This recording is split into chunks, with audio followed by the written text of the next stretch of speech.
नमस्कार मित्रों, मैं राम मोहन उपाध्याय अपने YouTube चैनल वेदिका उपाध्याय में आप सभी का हार्दिक स्वागत करता हूं। मित्रों, आज की इस वीडियो में हम भारतीय इतिहास एवं संस्कृति से संबंधित महत्वपूर्ण परीक्षोपयोगी प्रश्नों पर चर्चा करेंगे। सभी प्रश्न आगामी परीक्षाओं government degree college assistant professor history, government inter college lecturer history, government inter college LT grade social science, Rajasthan public service commission assistant professor history, Navodaya Vidyalaya, केंद्रीय विद्यालय, पीजीटी, टीजीटी सहित सभी परीक्षाओं के लिए काफ़ी महत्वपूर्ण है। हिस्ट्री टेस्ट सीरीज की यह 43वां वीडियो है और सभी प्रश्न काफ़ी इम्पोर्टेंट है। आज की वीडियो का पहला प्रश्न है, जिस मेहरकुल ने शिव के अतिरिक्त अन्य किसी के सामने सिर न झुकाया उससे यशोधर्मन ने अपनी चरण वंदना कराई, कथन का विवरण मिलता है।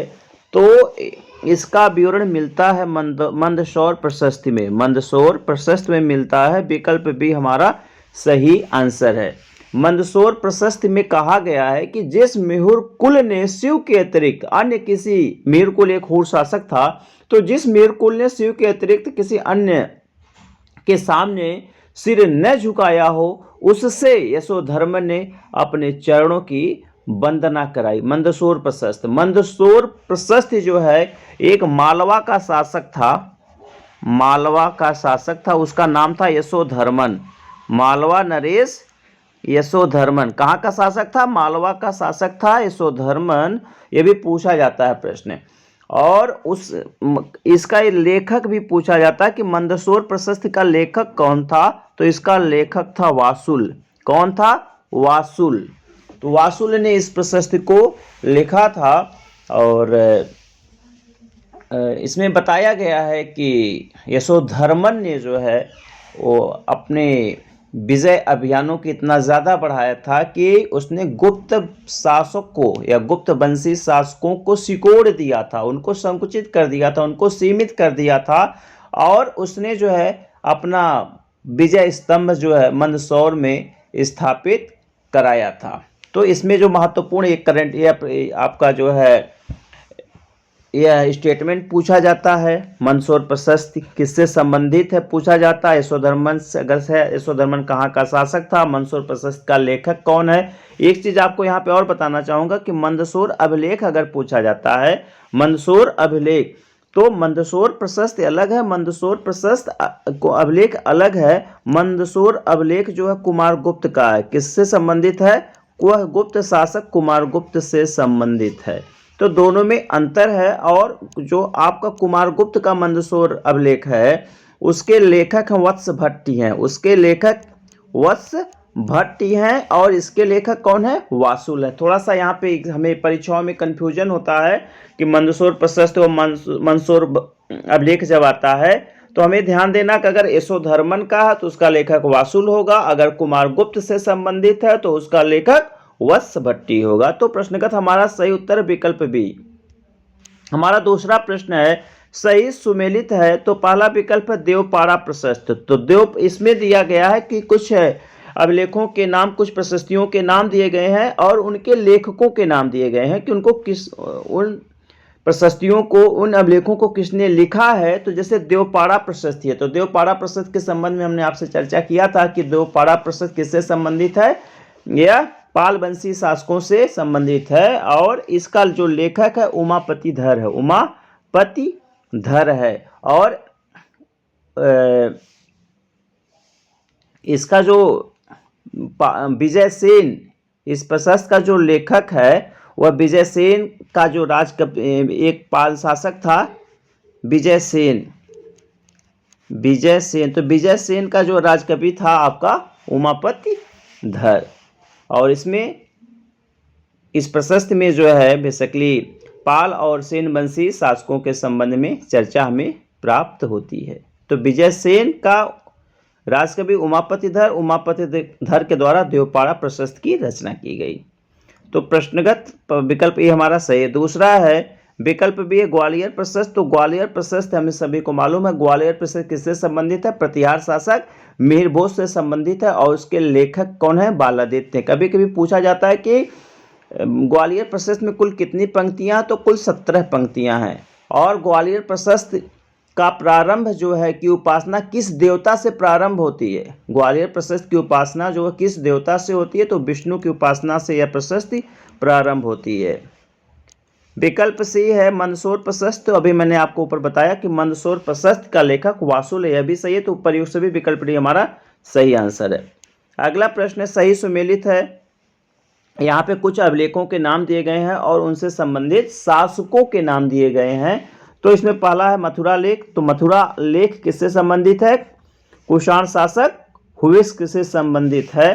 तो यह सही है। मथुरा लेख में जो है हमें आटा पीसने वाली श्रेणी का उल्लेख मिलता है। इसमें आटा पीसने वाली श्रेणी का उल्लेख किस लेख में मिलता है? तो मथुरा लेख में इसका हमें उल्लेख मिलता है। यह भी प्रश्न परीक्षाओं में पूछा जाता है। विकल्प बी है आरा लेख। तो आरा लेख किससे संबंधित है? तो आरा लेख कुषाण शासक कनिष्क द्वितीय से संबंधित है। यह विकल्प भी हमारा सही है। विकल्प सी है हरहा लेख। तो हरहा लेख जो है किससे संबंधित है? हरहा अभिलेख जो है मौखर शासक किसान वर्मा से संबंधित है। यह विकल्प भी हमारा सही है। और इसके लेखक भी हरहा लेख के लेखक पूछे जाते हैं तो रवि शांति। इसके लेखक कौन है? रवि शांति हैं। और इससे जो है कन्नौज के मौखरियों के संबंध में हमें जानकारी प्राप्त होती है। तो उपयुक्त सभी विकल्प डी हमारा सही आंसर। अगला प्रश्न है, यहाँ पे चंद्रगुप्त होना चाहिए था। चंद्रगुप्त मौर्य के नाम से संबंधित एकमात्र अभिलेखी साक्ष्य है। तो चंद्रगुप्त मौर्य के संबंध में अभिलेखी जानकारी देने वाला एकमात्र अभिलेखी साक्ष्य कौन सा? जूनागढ़ अभिलेख है। विकल्प बी हमारा सही आंसर है। जूनागढ़ अभिलेख। जूनागढ़ अभिलेख में जो है चंद्रगुप्त मौर्य के नाम की चर्चा मिलती है। जूनागढ़ अभिलेख में कुल 4 शासकों के नाम की चर्चा मिलती है, जिसमें से आपका चंद्रगुप्त मौर्य है, अशोक है, रुद्रदामन है और कौन है? इसके बाद स्कंदगुप्त है, गुप्त शासक स्कंदगुप्त। तो इसमें से जो 3 शासक हैं चंद्रगुप्त मौर्य के अलावा अशोक, रुद्रदामन और स्कंदगुप्त, इन तीनों के लेख वहां से प्राप्त होते हैं। जबकि चंद्रगुप्त मौर्य का नाम तो जूनागढ़ अभिलेख में प्राप्त होता है, लेकिन उसका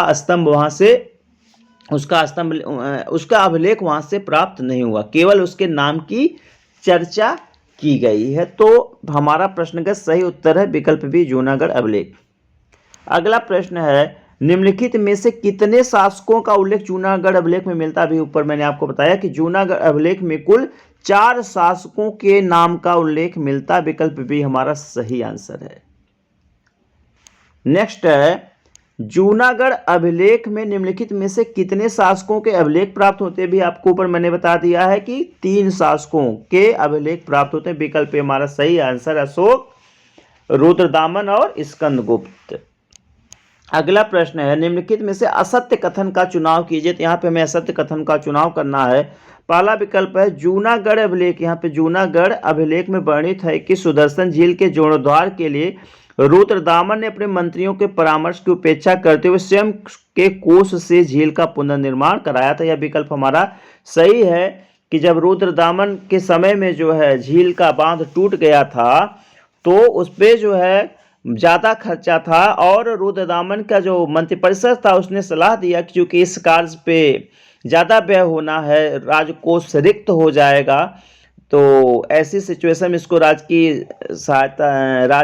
राजकोष से जो है इसका पुनर्निर्माण या जीर्णोद्धार न कराया गया। तो रुद्रदामन ने उनकी उपेक्षा की थी और स्वयं के ही कोष से उसका पुनर्निर्माण कराया था। विकल्प हमारा सही आंसर। विकल्प भी है जूनागढ़ अभिलेख में स्वयंवर प्रथा, प्रेम विवाह आदि का उल्लेख हुआ। यह विकल्प भी हमारा सही। जो हमारा जूनागढ़ अभिलेख है इसमें स्वयंवर प्रथा और विवाह का उल्लेख हुआ है, क्योंकि उसमें लेख में ही कहा गया है कि रुद्रदामन ने अनेक स्वयंवरों में भाग लिया था और अनेक राज्यों की राजकन्याओं ने उसे वरमालाएं पहनाई थी। तो यस विकल्प बी भी हमारा सही है। विकल्प सी है जूनागढ़ अभिलेख में जयदामन को वैदिक धर्म एवं संस्कृत का पोषक कहा गया। यह विकल्प हमारा गलत है। जूनागढ़ अभिलेख में जयदामन को नहीं कहा गया है वैदिक धर्म एवं संस्कृत का पोषक, बल्कि रुद्रदामन को कहा गया। किसको कहा गया है?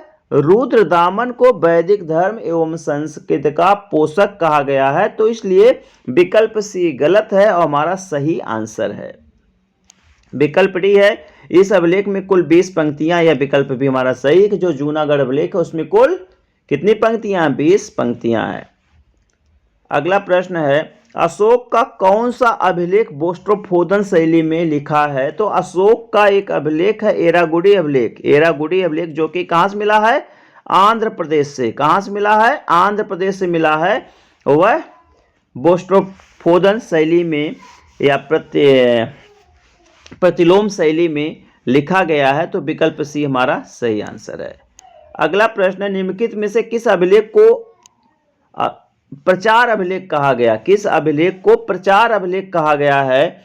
तो जो आपका कुमार गुप्त का मंदसौर अभिलेख है, कुमार गुप्त का मंदसौर अभिलेख है, इसको प्रचार अभिलेख कहा गया है, एडवर्टाइजमेंट रॉक्स कहा गया है। विकल्प भी हमारा सही आंसर है। अभी ऊपर बताया मैंने कि मंदसौर अभिलेख का लेखक कौन है? वत्स भट्टी है। कौन है? वत्स भट्टी है।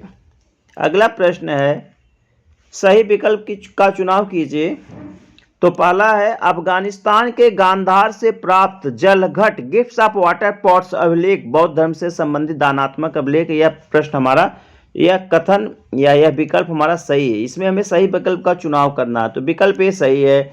विकल्प बी है, मिनेंडर का रेह अभिलेख शिवलिंग पर उत्कीर्ण है। यह विकल्प भी हमारा सही कि जो मिनेंडर का रेह अभिलेख प्राप्त हुआ है वह एक शिवलिंग के ऊपर उत्कीर्ण है। विकल्प सी है, भट्टप्रोलु एवं तक्षशिला अभिलेख चांदी के पत्र पर लिखे गए। यह विकल्प भी हमारा सही है कि जो भट्टप्रोलु और तक्षशिला अभिलेख हैं वो चांदी के पत्र पर लिखे गए हैं, तो उपर्युक्त सभी विकल्प डी हमारा सही आंसर है। अगला प्रश्न है, भारत में वृत्त या घेरे को घेरे की होना चाहिए था। भारत में वृत्त या घेरे के रूप में शून्य का सर्वप्रथम अंकन किस अभिलेख में प्राप्त होता है? तो भारत में जो है घेरे या वृत्त के रूप में शून्य का सबसे पहला अंकन जो है वह प्राप्त होता है ग्वालियर अभिलेख में। विकल्प भी हमारा सही आंसर है। ग्वालियर अभिलेख किसका है? ग्वालियर अभिलेख जो है प्रतिहार शासक मिहिर भोज का है। प्रतिहार शासक मिहिर भोज का है, जिसको भोजदेव के नाम से या भोज प्रथम के नाम से जानते हैं। वो जो है 876 ईस्वी में है। इसकी तिथि क्या है? 876 ईस्वी है। और उसमें सबसे पहले जो है शून्य का एक अभिलेखी साक्ष्य प्राप्त होता है। शून्य का अभिलेखी साक्ष्य प्राप्त होता है, तो विकल्प भी हमारा सही आंसर है। तो मित्रों, इस वीडियो में हमने भारतीय इतिहास एवं संस्कृत से संबंधित महत्वपूर्ण प्रश्नों पर चर्चा की। सभी प्रश्न आपकी परीक्षाओं के दृष्टि से काफ़ी महत्वपूर्ण है। वीडियो को पूरा देखने के पश्चात चैनल से संबंधित अगर आपके कोई सुझाव हो तो उसे जरूर दीजिएगा। आप सभी को पूरा वीडियो देखने के लिए बहुत बहुत धन्यवाद। नमस्कार।